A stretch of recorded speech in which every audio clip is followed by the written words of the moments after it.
स्वतंत्रता दिवस की कहानी। हम हर वर्ष स्वतंत्रता दिवस 15 अगस्त को मनाते हैं क्योंकि इसी दिन सन 1947 में भारत को ब्रिटिश साम्राज्य से आज़ादी मिली थी।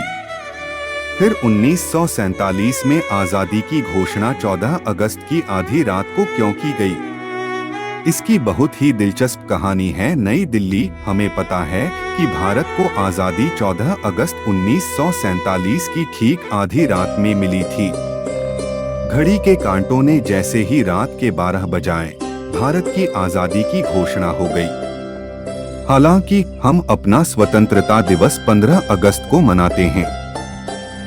प्रश्न है कि अगर 14 अगस्ती की रात 12 बजे आज़ादी का ऐलान हुआ तो फिर हम हर वर्ष इसी दिन इसी वक्त स्वतंत्रता का समारोह क्यों नहीं मनाते हैं?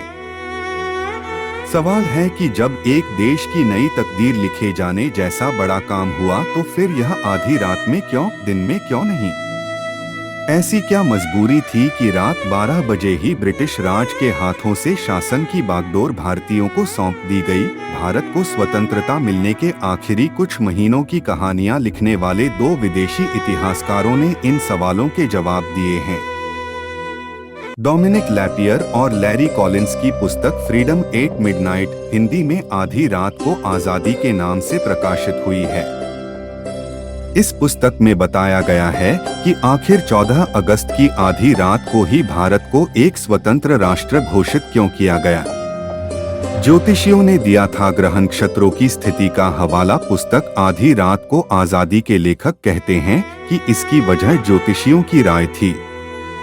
ज्योतिषियों का मानना था कि किसी राष्ट्र को स्वतंत्रता दिए जाने जैसा पवित्र कार्य के लिए 15 अगस्त का दिन शुभ नहीं है।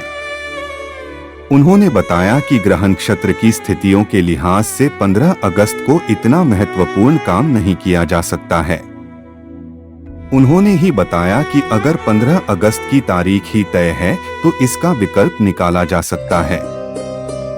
पुस्तक में कहा गया है, भारतीय ज्योतिषियों के आग्रह के सामने भी वायसराय लॉर्ड लुइस माउंटबेटन को झुकना पड़ा।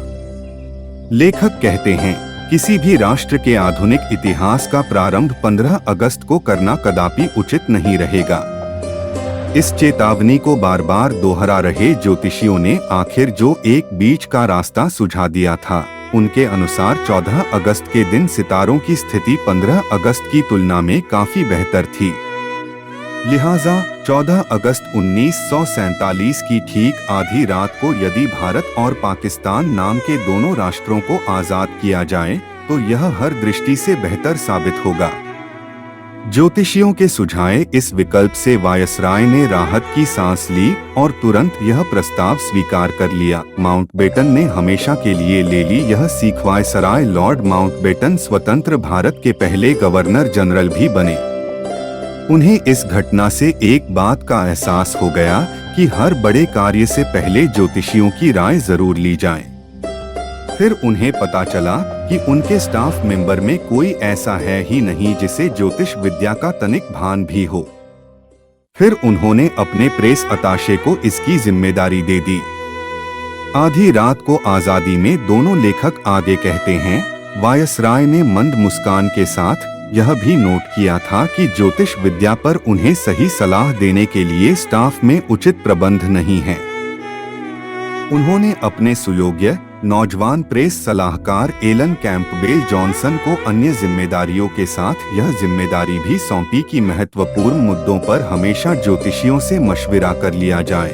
तभी से तिरोहित होने लगे महात्मा गांधी के विचार। पुस्तक में इससे आगे की जो पंक्तियां हैं उससे पता चलता है कि कैसे भारत आजाद होते होते महात्मा गांधी के आदर्शों से उनके शिष्य ही मुक्त होने लगे थे।